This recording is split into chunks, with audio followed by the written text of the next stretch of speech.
Comment briller sur les réseaux sociaux? On en discute tout de suite avec Kentan. Bonjour. Bonjour Delphine. Vous êtes directeur de Story Paris, c'est une agence qui est spécialisée dans la création de contenu digital, filiale du groupe Mob Success. Vous avez publié 2 classements pour nous dire quelles étaient les marques les plus visibles, les plus performantes sur les réseaux sociaux. Alors sur YouTube par exemple, quelles sont les marques les plus performantes? Tiens. Les marques les plus performantes, ce sont des marques qui ont compris la grammaire de la plateforme, mais également les usages, les attentes de leur audience. On peut citer en numéro 1 Decathlon. Decathlon qui se trouve être un client qu'on accompagne, mais promis, ce n'est pas truqué. Le classement est issu d'une formule qui a été créée il y a quasiment 5 ans, qui a évolué et qui est mis à jour chaque trimestre pour venir mesurer la performance de plus de 800 comptes de marques sur le territoire, sur le marché français. Donc là, vous nous avez cité une marque et une stratégie très globale, hein, c'est-à-dire qu'ils ont compris les codes de YouTube. Est-ce que c'est très différent, par exemple, sur TikTok? Alors, il y a des points communs. On ne retrouve pas les mêmes marques? On ne retrouve pas forcément les mêmes marques. On ne retrouve pas forcément le même degré de maturité et le même investissement stratégique. Pour le dire autrement, sur le classement YouTube annuel 2024, c'est une plateforme hyper concurrentielle. C'est aussi une plateforme un petit peu délaissée par les marques. Vous n'avez sur les 800 qu'à peu près 20% de ces comptes de marques qui atteignent la moyenne. Donc on donne un score de 0 à 100. Bon, atteindre la moyenne, c'est déjà pas mal, vous me direz. Oui. Mais il y a quand même un retard pour plusieurs centaines de marques derrière. Là où sur TikTok, vous avez un engouement majeur depuis 4-5 ans. Mais cet engouement, il se traduit souvent par faire des vidéos pour faire des vidéos, obtenir des vues, très bien. Mais à quelle fin? Donc il y a un enjeu de mesure de l'efficacité très souvent pour ces entreprises qui, parfois vont se lancer, vont mettre une équipe, une alternante, un stagiaire sur le projet. Et ça ne va pas forcément transformer sur le long terme. Alors justement, comment est-ce qu'on peut mettre ces algorithmes au service d'une stratégie de marque?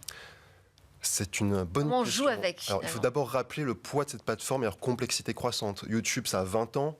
Instagram, qu'on sort en termes de classement dans quelques semaines. Instagram, ça a 15 ans. TikTok, bientôt quasiment 10 ans. Bon, la réalité, c'est qu'il n'y a personne qui rentre du boulot le soir en disant « Ah, j'ai hâte, je vais me précipiter pour voir derrière publicité de telle marque. » Pourtant, les audiences, elles ont des usages. Et les marques, elles ont un territoire d'expression, elles ont des histoires à raconter, des produits, des services à valoriser. Donnez-nous un petit truc comme ça qu'on puisse partager avec nos téléspectateurs. Alors, un petit truc, ce serait de considérer votre contenu au travers de 3 grandes étapes, 3 grands blocs de contenu qu'on peut construire. C'est ce qu'on appelle chez Story Success la matrice Help, Hub, Hero. Prenons Decathlon. Vous avez tous peut-être un jour tapé un mot-clé pour apprendre un sport, pour utiliser un produit. Vous allez taper un mot-clé sur un moteur de recherche. Ça peut être sur YouTube, sur Google, sur TikTok. Vous allez tomber sur ce contenu Help qui donc génère du référencement. Deuxième étape, le Hub. On va créer un rendez-vous. Pour la marque, c'est donc, comme pour SmartTech, avoir un rendez-vous régulier avec ses codes, avec une promesse éditoriale spécifique à la marque. Troisième étape, le contenu Hero. Pensez les JO, pensez collaboration avec des influenceurs. Des formats forts, puis coûteux à produire, mais qui vont générer un pic de visibilité sur l'ensemble des contenus. Un peu de l'événementiel, finalement. De l'événementiel, complètement. Et comment est-ce qu'on anticipe les évolutions de ces plateformes sociales? Parce que ça bouge beaucoup. Alors, on le sait pour le référencement sur Google, mais c'est pareil avec les algos des réseaux sociaux, j'imagine?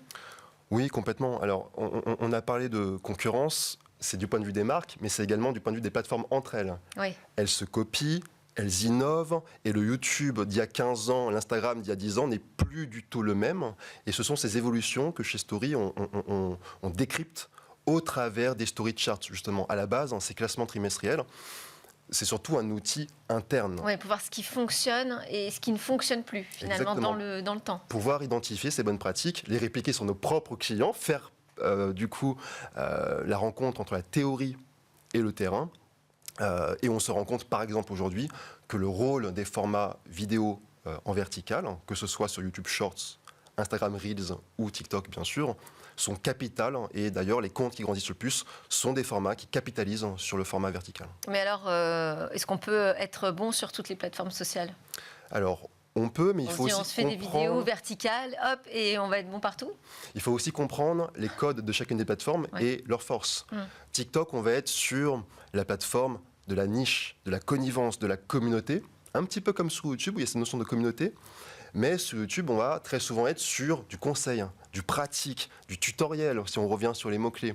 Donc pouvoir venir nourrir l'audience avec une expertise qui doit être racontée de la bonne manière par l'annonceur. Là où Instagram reste une vitrine, mais une vitrine ancrée dans le quotidien des Français. Instagram, c'est 180 sessions d'utilisation. On ouvre son application dans un mois donné de manière très très régulière.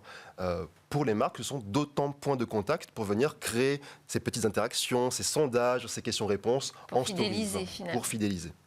Merci beaucoup de nous avoir donné quelques informations pour pouvoir être meilleur, plus performant quand on est une entreprise et qu'on veut faire briller sa marque sur les réseaux sociaux. Kentan, je rappelle que vous êtes directeur de l'agence Story Paris. Merci encore. C'est l'heure pour nous d'entamer notre première série de débats. On va parler de l'indépendance technologique française et européenne avec un focus aujourd'hui sur les infrastructures.